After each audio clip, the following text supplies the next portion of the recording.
Hello guys. Nandito na naman kami guys. Nagdala kami ng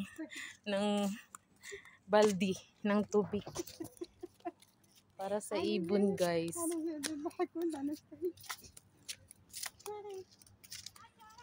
Hi.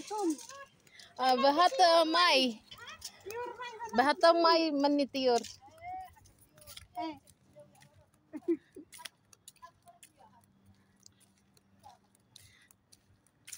Yung kapitbahay namin guys, nakita namin sila dito nag-walking, exercise.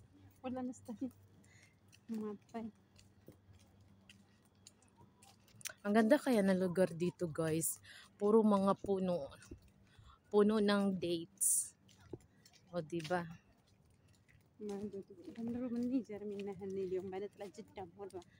Lish. Thanks for watching.